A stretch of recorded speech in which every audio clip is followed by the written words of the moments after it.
Okay, before I get started, just want to let you know, hit that subscribe button, hit that notification bell, and voila, you get to hear me.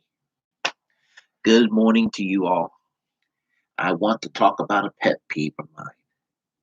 Every time I'm online on Facebook or what have you, I, s- if a discussion comes along and I have a position that is considered not a popular position to have, people who disagree with me telling me, well, if you don't like it here, feel free to move. That's not a gotcha. You're not owning anyone. In fact, people who say that, if people who says that use that kind of logic, that's stupid. It's not an argument. It's not a rebuttal. It's stupidity. It's for people who don't have an answer and they think that they're being clever because they get triggered by a position that I advocate. And their response is, don't you dare advocate your position. Well, here's the thing, we have a First Amendment, and I will say whatever the hell I want to say. And if you don't like it, I'll throw it right back at you. You're free to move out of the country.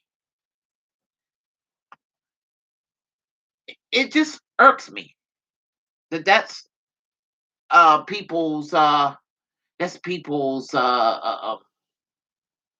intellect at work, lack of.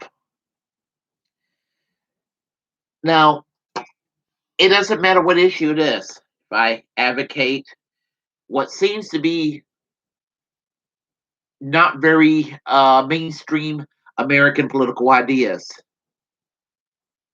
people get triggered by it. And what I mean by that is, what I mean by that is when I ever advocate stronger unions. Well, you don't like it here, you can leave. I had a union job taken away from me 3 years ago. So I don't really have a choice but to stay here for a little while longer in this area. I am planning to move out of the Raleigh area at some point. I didn't ask you to be born in the United States, not to make it sound like an anti-American remark because it isn't anti-American. I'm not the most patriotic person in the world. I know I got an American flag saying that. I'm not the most patriotic person in the world. I also do not wish harm to the United States. In fact, the very things that I advocate would be very good for America. National health care that I champion day and night for the last 30 some years longer. Every day, I think, wouldn't it be nice if the United States be like Canada? Wouldn't it be nice if the United States be like Great Britain and provide medical care for everyone? I know I sound like a broken record, but it's like it'll save this country. I can't think of anything that would be better for this country than to have socialized medicine. And even the free market fanatics out there that loves the free market. Oh, the free market solves everything kind of attitude. The people who are drunk on Milton Friedman and Thomas Sowell. People who thinks that they will listen to someone like Dave Ramsey with his free market talking points and like, oh, that's somebody with wisdom. Or Fox Business Report, that vomit on TV. I mean, those are not ideas that should even be respected. But even if you're going to embrace that position, the only way a hardcore free market system can actually survive and actually be anything that could be positive, it should have socialized medicine in it. And it doesn't take when I hear this talk from people, well, you don't you understand? Have you taken an economics course? Or I hear stuff like, "Have you ever started a business?" Uh, Starting a business should not. I'm not going to say somebody starting a business should make them divorced from ever running for office. But it's sure as hell not anything that I'm going to go look as a top qualification. My ideal candidate for whatever office, whether it's a U.S. House of Representatives or U.S. Senate or the presidency itself, a gubernatorial seat, a state legislature, what have you, I would want that person to have some kind of union experience in labor union organizing. To me, that has more merit to me than somebody starting a business. Somebody in the medical field, not insurance companies, not an ambulance chasing a lawyer, not somebody connected with big pharma, but somebody that's actually in the medical profession, a nurse, even a doctor, an ethical doctor that knows the positive virtue behind socialized medicine. I will want such a person running for office. Somebody who's I would even say somebody who is a military person that have seen the ravages of war and know that the military industrial complex and our covert agencies and just and the neoconservative neo-lib suit and tie politicians that never had any combat experience getting us in all these wars. I would want someone like that because somebody with some kind of military experience, because they're going to be less likely to want to go to war and be less trigger happy.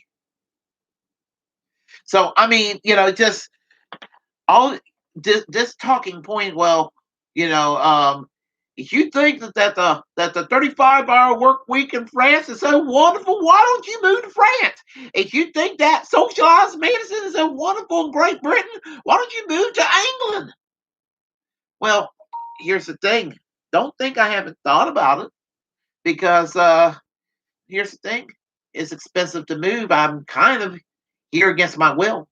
I mean, as I said, I've had a union job taken away from me 3 years ago.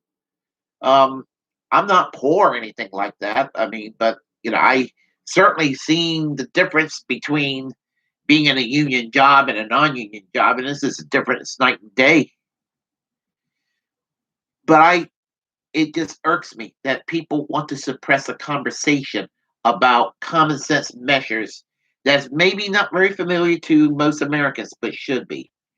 And the fact that you have some of these people who are drunk on Fox News and drunk on Newsmax and drunk on One American Network and drunk on Ted Cruz and drunk on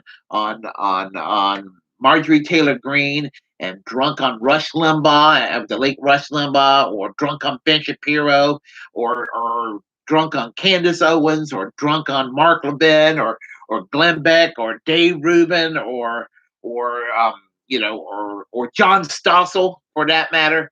And if they're going around and listening to these people and saying, discarding my ideas, because let me tell you, these people who listen to such folks, corporate special interests, and the mainstream media, even the so-called liberal media, um, they don't want to talk about the positive virtues of social democracy. And you know what that means? That they don't want to talk about it? It means we're going to have a fucking conversation about it anyway until this country gets common sense, until we can bring back our middle class American dream.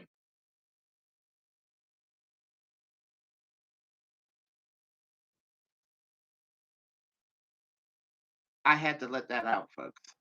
I got a little temper sometimes. It brings such stupidity brings out the worst in me. Anyway, if you like what you heard, press like and comment.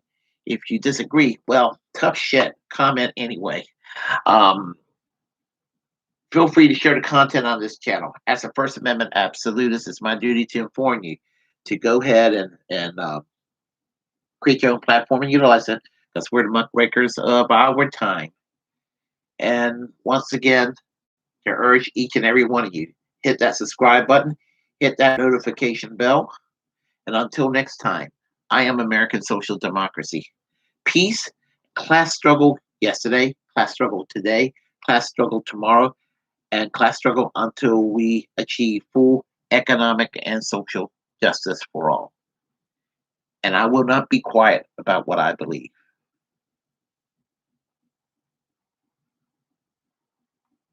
Thelma Harper.